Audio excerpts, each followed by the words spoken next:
San Francisco had a recall election.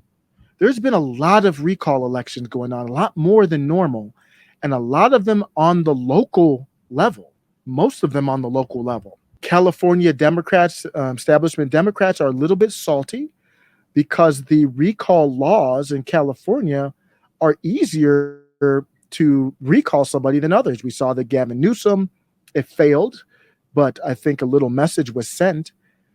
Now we see that Chesa Boudin is under a recall. When is that done? When is the recall done for that? Seems like he's been under recall for 6 months, or I don't know.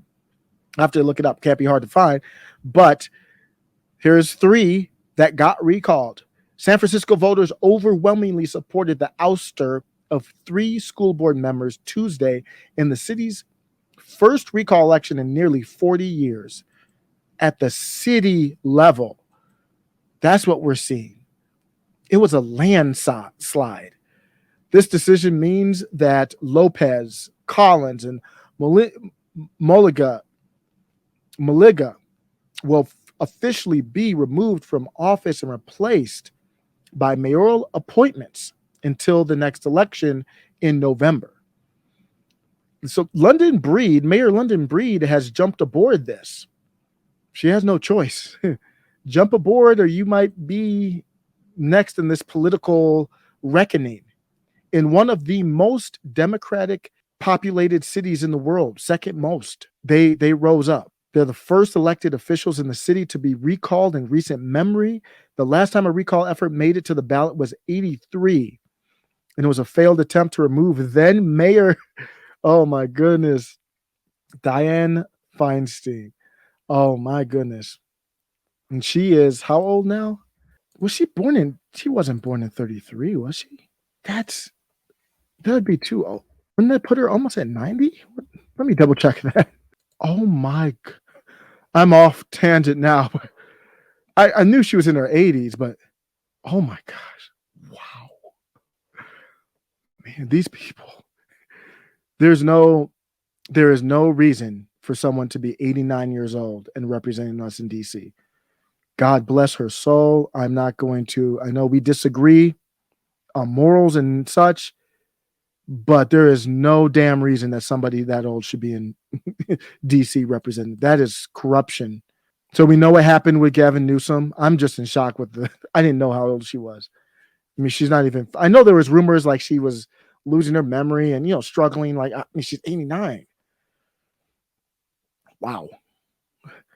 But do you know what office was the most common one to see a recall effort? School board. Do you know who? I'm not going to give him full credit for this whole thing, but he has been ahead of this push. Is Steve Bannon?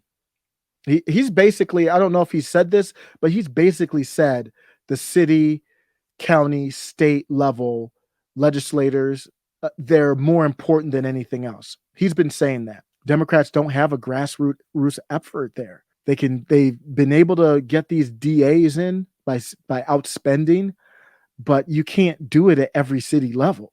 A total of 233 school board members faced recalls in 2021. A number you have to assume was heavily influenced by fights over best practices in schools on how to deal with the pandemic. That's when everything changed. People started waking up. Talk about this here and end. Justin tweeted, because what happened is, of course, the news articles on this, like the San Francisco Chronicle and others, they were saying, well, it's just a fringe group. We've heard that before. And then they labeled everyone who was a part of the recall a Republican. And he's like, wait a second. 78% of San Francisco, the second most liberal city in the country, are folks with conservative values just because we think the kids in our city deserve a decent educational system with competent leaders. What a joke. They were trying to focus on renaming schools, which is what popped this whole thing off, instead of getting kids back in school. They were doing other things as well as doing lotto systems to get into some of these good schools instead of testing. So if you want to revamp that system, that's fine. Get the buy-in of your residents. people weren't happy because if I value the education of my children, now you can go homeschool, that's fine. But I really still respect people fighting through the school system. We talked about this. Let me tell you, Cassandra Fairbanks, or I think she got married and changed her name. I keep calling her Fairbanks. I think it's McDonald. But Cassandra, who I follow, was chatting online publicly on Twitter with Mike Cernovich.